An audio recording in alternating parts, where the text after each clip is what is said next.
중남미 전체가 출산율이 낮아지고 있는데 우리나라에서는 출산율 저하에 대한 대책이 어떻게 하면 젊은이들이 결혼을 하게 하느냐, 주택 문제, 교육비 문제 이런 게 고려된다면 중남미 전체가 자원의 저주가 반복되는 경향이 있습니다.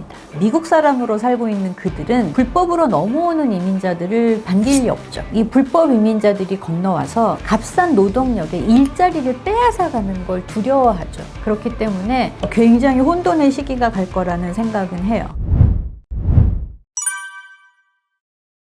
안녕하십니까. 저는 서울대학교 아시아연구소 객원연구원, 칠레가톨릭대학교 아시아센터 협력교수로 있는 민원정입니다. 2004년부터 2020년까지 칠레에 있었고 현재 한국에서 한국과 칠레 또 중남미를 연결하는 연구를 하고 있습니다.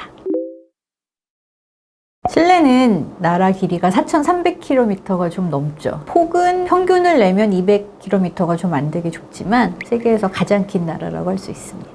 우리나라가 칠레에서 와인만 수입하는 게 아니라 리튬, 구리 이런 광물 자원을 포함해서 우리가 계절이 반대이기 때문에 여름에 칠레 거봉 많이 보실 수 있고 베리 종류도 많이 수입되고 그뿐만 아니라 이제 돼지고기도 FTA가 체결되기 이전부터 오래전부터 한국에 칠레 삼겹살이 수입되고 있었습니다.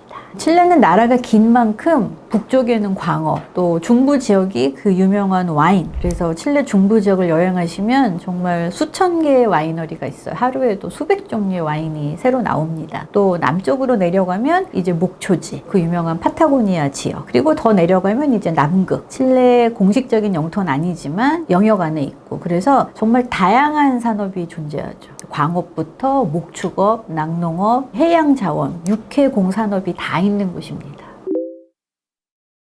자원의 저주 중에 하나인데 정말 한국에 오니까 중남미는 왜 그렇게 못 살게 됐을까라는 질문을 제가 많이 받아요. 그런데 저는 중남미를 사랑하는 사람으로서 그 질문이 조금 거슬려요. 그리고 우리 기준으로 굉장히 못 살지만 그들의 GDP 성장률을 보면 천천히 꾸준히 발전하고 있습니다. 분명히. 그러나 이제 우리가 볼 때는 못 살죠. 제가 아르헨티나 친구들이나 아르헨티나 지인들과 이야기해 보면 그들이 아는 아르헨티나는 늘 못 살았어요. 그런데 왜 자꾸 우리나라에서는 아르헨티나가 잘 산다 할까? 그건 이제 1920년대, 1930년대 대공황이 오기 전까지 아르헨티나가 소고기를 비롯해서 뭐 농작물, 목축 산업 이런 것들로 세계 5대, 10대 부국 안에 들었고 그리고 나서 이제 유럽도 다른 산업을 발전시키고 더 이상 소고기를 필요로 하지 않게 되면서 당연히 이 산업이 해외 수출에 의존하고 있다가 그 사이에 자국의 산업을 발전시키지 않고 또는 못하고 있던 상황에서 외국에서 수요가 줄어들면서 당연히 경제가 약하게 되고 그리고 아르헨티나도 그 사이에 여러 군사 독재 민주화 과정을 번갈아 겪었고 그 에비타로 유명한 페로니즘으로 복지 정책을 펼치면서 국고가 많이 비게 되었고 그런 상황을 겪으면서 지금까지 IMF의 경고를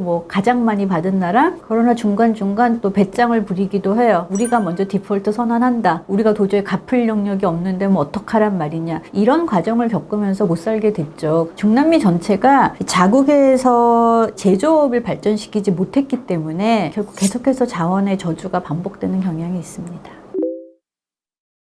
우리는 밥이 주식이면 그들은 빵이 주식이죠. 그러면 빵도 종류가 많잖아요. 가격이 좀 저렴한 것부터 곡물이 많이 들어간 건강빵까지 비싼 빵이 있고 우리가 밥에 어떤 반찬을 곁들여 먹느냐인 것처럼 빵을 어떻게 먹느냐, 무슨 빵을 무엇과 먹느냐가 결국 자기의 취향과 소득을 나타내죠. 좋은 빵에 여러 가지 재료를 많이 넣을 수 있으면 소득이 있는 사람이죠. 햄도 비싸거든요. 가난한 사람들은 정말 마가린도 못 발라 먹는 수도 있고 또 부자들은 그 안에 채소, 햄, 좋은 치즈 여러 가지를 넣어서 먹고 고기도 끼워 먹고 하니까 빵으로 소득이 결정된다고 할 수 있죠. 중남미 전체가 출산율이 낮아지고 있는데 재미있는 사실은 중남미에서도 비교적 소득 수준이 높은 나라일수록 출산율이 감소하고 있고 중남미에서 더 가난한 나라들은 출산율이 유지되거나 증가하고 있어요. 그런데 출산율이 감소하는 게 한국과 칠레를 비교해 보면 조금 그 맥락이 다르다고 볼 수 있어요. 한국에서는 아이가 있다는 말은 결혼을 했다를 전제로 하지만 칠레를 비롯한 중남미에서는 꼭 결혼을 하지 않아도 아이를 낳는 경우도 많기 때문에 우리나라에서는 출산율 저하에 대한 대책이 어떻게 하면 젊은이 아이들이 결혼을 하게 하느냐, 주택 문제, 교육비 문제 이런 게 고려된다면 칠레에서는 전혀 그런 방향은 고려 대상이 아니에요. 중남미에서는 출산율이 조금 저하되는 것을 반기는 경향도 있어요. 왜냐하면 너무나 미혼모 비율이 높았고 또 가톨릭이 중심인 국가고 어떠한 경우에든 생명을 없애는 것은 죄악이기 때문에 그렇기 때문에 아이를 낳는 경향이 많고 그러다 보니까 너무나 문제가 많았고 또 그런 미혼모의 아이들이 보통 가정 환경이 어려운 경우가 많기 때문에 그러면 제대로 교육을 받지 못하고 또 그렇게 살다가 또 미혼모가 돼서 가난이 반복되고 그 상황이 반복되는 경향이 있었는데 요즘에는 교육률도 조금 높아지고 또 피임에 대한 의식도 조금 높아지고 또 제한적이긴 하지만 낙태를 허용하면서 중남미 여러 나라에서 오히려 그런 면에서는 출산율이 저하되는 것을 다행이라고 생각하는 경향도 있습니다. 그리고 여성들이 아이를 안 낳는 기준이 여성들이 나의 자유의지로 내가 나의 커리어를 위해서 아이를 안 낳겠다. 그런 여성들의 독립적인 성향이 더 반영되어서 출산율이 저하되는 경향이 있습니다. 동거는 너무 당연하죠. 사랑하는 사람들끼리 뭐 바로 결혼을 하는 경우는 없죠. 한국 드라마를 보면 뭐 사랑에 빠지고 대부분의 결말이 결혼으로 많이 끝나잖아요. 그게 사랑의 완성. 그러나 중남미에서는 특히 요즘 젊은 세대일수록 결혼보다는 동거를 더 선호하는 편이고 또 동거를 할 경우에도 법적으로 어느 정도의 보호장치가 있어요. 아이를 낳았을 때라든가 헤어졌을 때라든가 그리고 이제 이혼을 하면 너무 절차가 복잡해요. 칠레의 경우에 이혼을 하려면 이혼이 쉽지 않아요. 어느 정도 기간의 별거 기간을 가져야 하고 그 별거를 몇 년 이상 했음을 또 증명해야 하고 이후에 직업이 확실한 남성들의 경우에는 보통 이제 엄마가 아이를 키우니까 양육비, 교육비 뭐 여러 가지를 지급해야 될 의무가 있고 재산 분할 문제도 있고 너무 복잡하니까 오히려 젊은 세대들은 결혼보다 동거를 선호하고 40, 50대 이상을 보면 이혼을 하기에 너무나 가진 것이 많다. 너무나 복잡하다. 그러면 별거 하고 또 각자 파트너를 만나서 동거하고 살고 그렇습니다.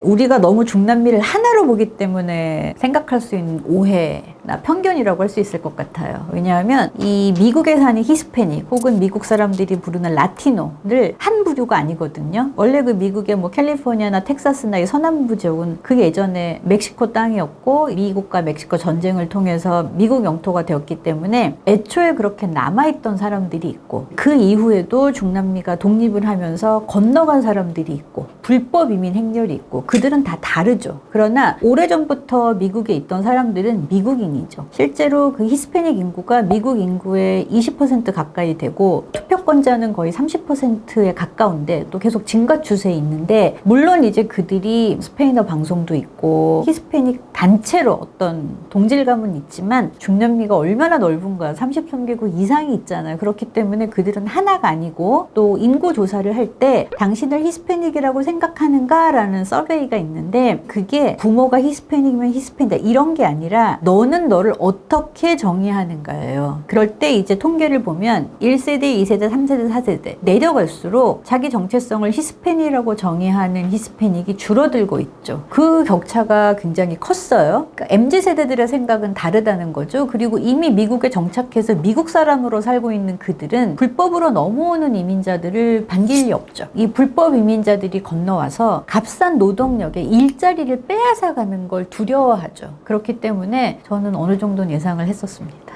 저는 미국 걱정보다 중남미 걱정을 더 많이 하는데 굉장히 혼돈의 시기가 갈 거라는 생각은 해요. 왜냐하면 이 미국으로 건너가는 행렬이 멕시코 사람들이 가는 게 아니거든요. 왜냐하면 멕시코 국경을 넘어 미국으로 갈 때에는 베네수엘라, 콜롬비아부터 파나마를 거쳐서 이 온두라스, 니카라구아 이 험한 육로를 가기 때문에 아니면 그 길을 택할 수 없는 사람들은 남쪽으로 내려와요. 그래서 이 칠레와 아르헨티나도 몇 년 전부터 이 베네수엘라, 콜롬비아, 페루, 볼리비아 불법 이민자들 때문에 엄청난 갈등을 겪었고 지금도 겪고 있고 그와 동시에 뭐 마약과 조직범죄는 함께 가니까 이게 지금 중남미에 그냥 퍼져나가고 있다고 해요.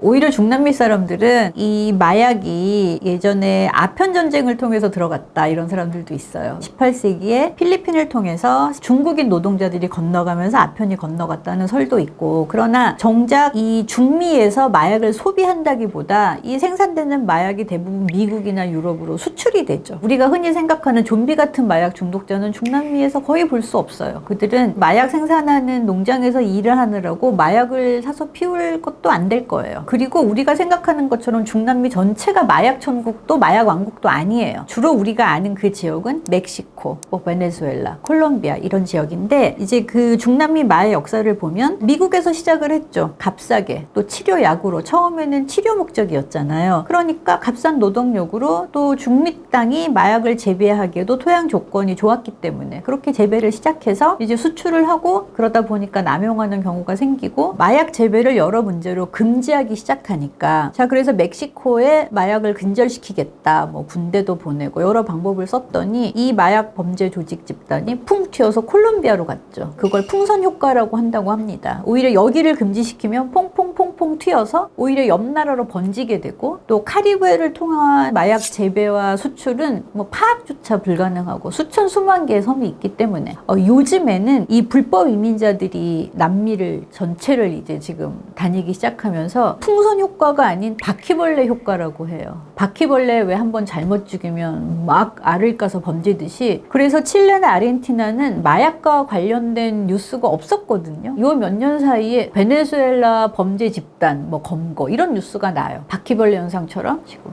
다 퍼지고 있는 거죠.